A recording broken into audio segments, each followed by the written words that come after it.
en la última cena? Si la recibió, ¿qué significa esto?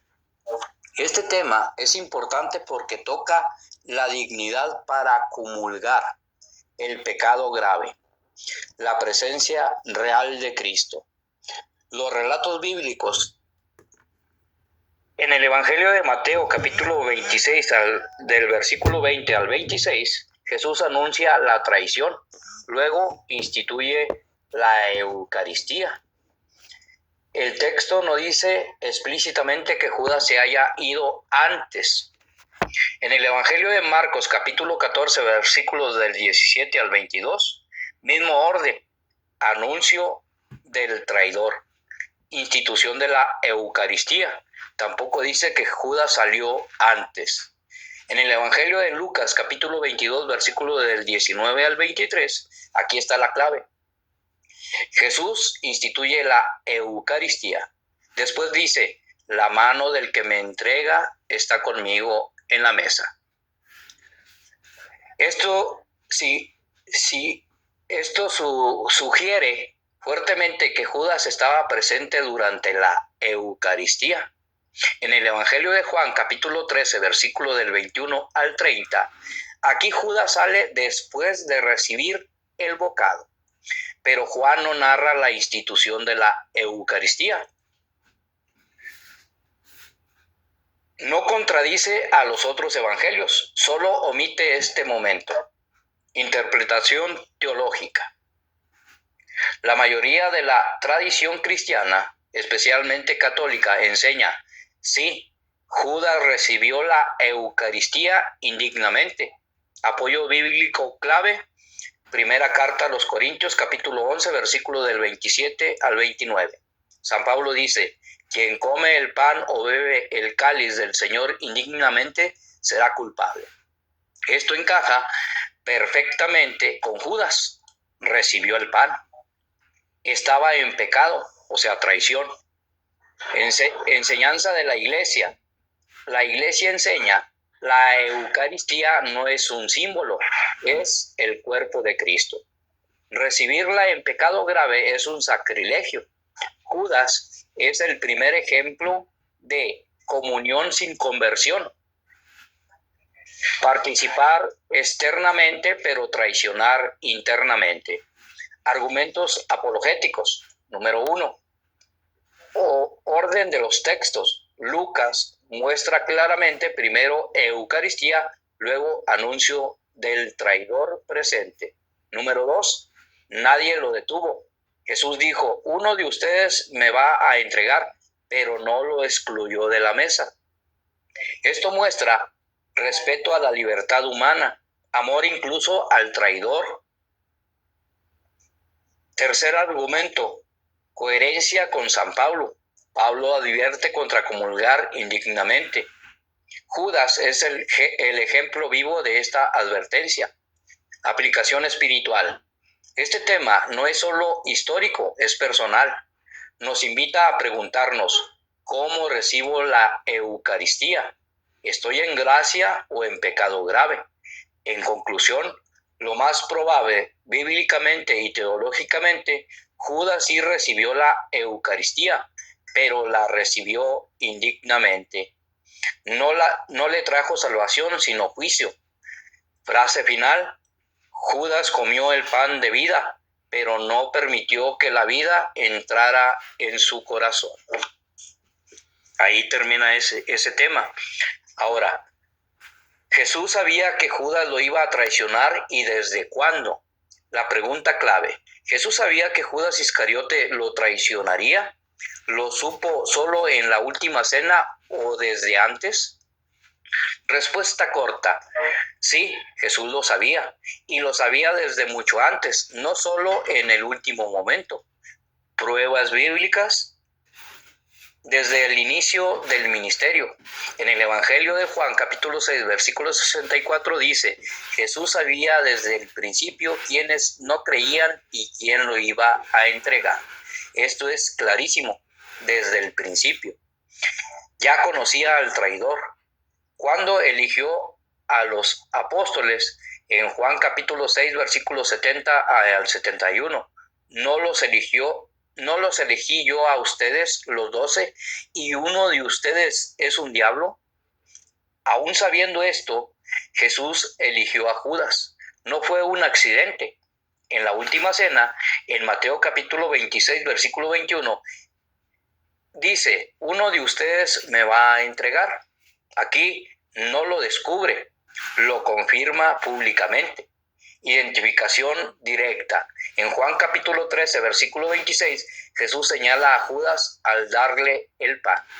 Ya lo tenía plenamente identificado. Explicación teológica. Jesús es verdadero Dios.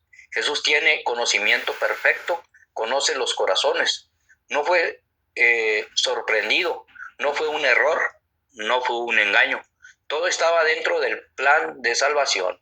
Entonces, ¿Judas estaba obligado? Aquí está lo importante. No estaba predestinado a traicionar sin opción. Actuó libremente. Apoyo bíblico en Lucas capítulo 22, versículo 22. El Hijo del Hombre se va según lo establecido, pero hay de aquel que lo entrega. Esto muestra plan de Dios, responsabilidad humana. ¿Por qué Jesús lo eligió entonces? Para cumplir las Escrituras. Ejemplo, en el Salmo 41, versículo 9, el que comía de mi pan me traicionó. Para respetar la libertad, Jesús da oportunidades, no obliga a nadie. Para mostrar su amor, amó a Judas hasta el final, lo eligió, le lavó los pies, le dio el pan. Enseñanza espiritual. Este tema nos enseña, Dios sabe todo, pero no te obliga. Puedes estar cerca de Jesús y aún así fallar. Siempre hay oportunidad de arrepentimiento.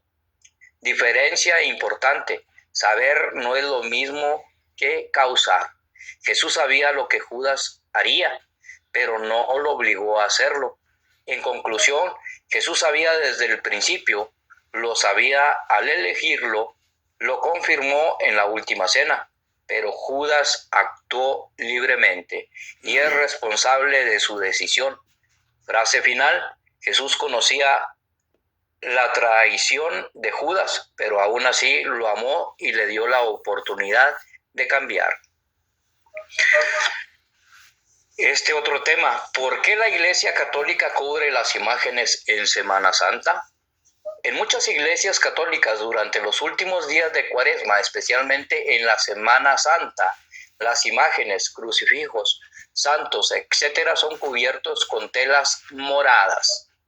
Algunos critican esta práctica diciendo, no está en la Biblia, es idolatría, es una tradición humana sin sentido. Pero la Iglesia tiene fundamentos bíblicos, históricos y espirituales para esta práctica. Fundamentos bíblicos. Cristo se ocultó en su pasión.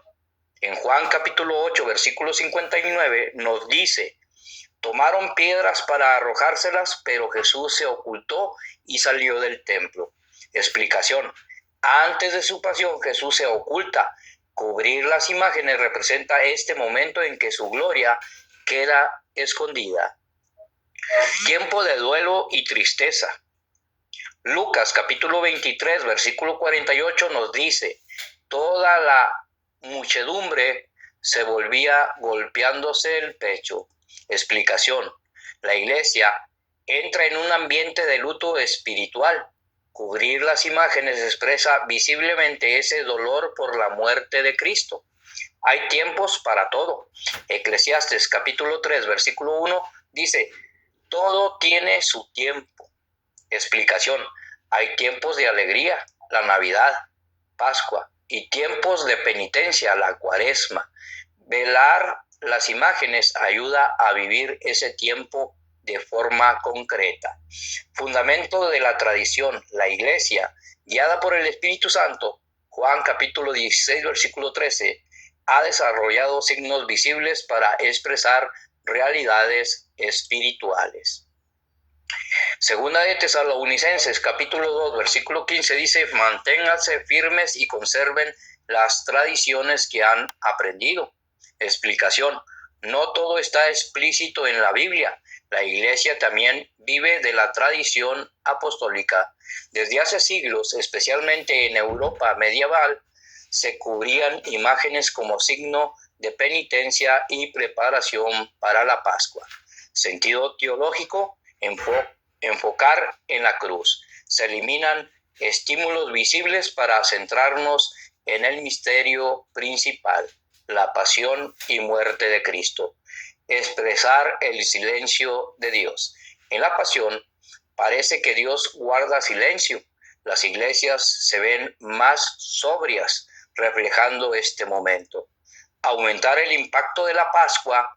Cuando las imágenes se descubren, se vive más intensamente la alegría de la resurrección. Respuesta a objeciones. Primera objeción: eso no está en la Biblia. La respuesta: la Biblia no contiene todas las prácticas cristianas. Lo dice Juan capítulo 20, versículo 30. Hay muchas otras cosas que hizo Jesús que no están escritas en este libro. Además, la iglesia tiene autoridad para ordenar la liturgia. Mateo capítulo 16, versículo 19. Segunda objeción: eso es idolatría. Respuesta: no se adoran las imágenes, se veneran como recordatorios. Éxodo capítulo 25, versículo 18, Dios manda a hacer querubines. Números capítulo 21, versículo 8, la serpiente de bronce fue instrumento de salvación. El problema no es la imagen, sino adorarla como Dios, cosa que la iglesia no hace.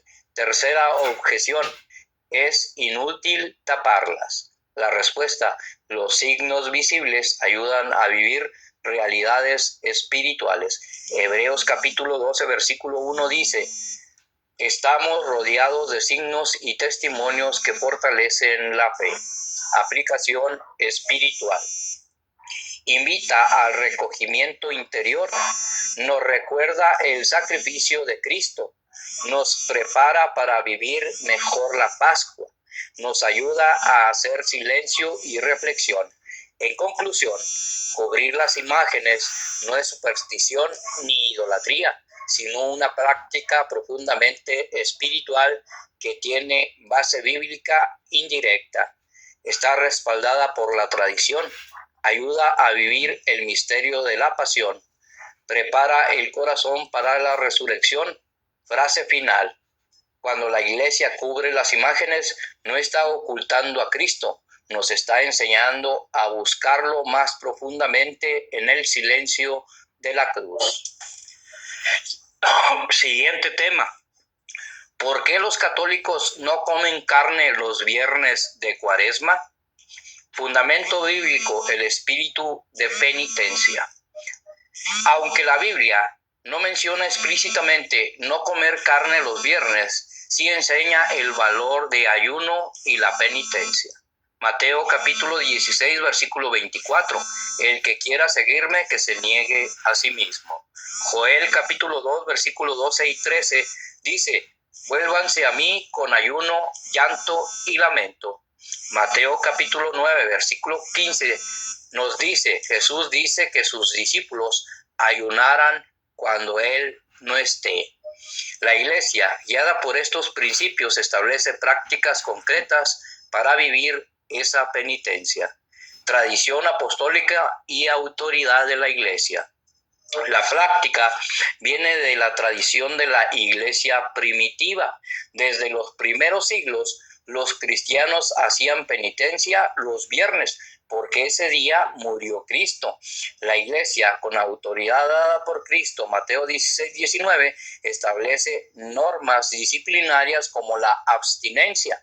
No es un mandamiento moral absoluto, como no matarás, sino una disciplina eclesial. El viernes, día de la pasión de Cristo, cada viernes recuerda la crucifixión de Jesús. Jesús murió un viernes. Esto lo muestra en los 4 evangelios. Por eso, Los cristianos hacen sacrificios ese día como signo de unión con su sufrimiento. No comer carne es una forma concreta de decir: hoy hago un pequeño sacrificio por amor a Cristo que dio su vida por mí. ¿Por qué específicamente carne?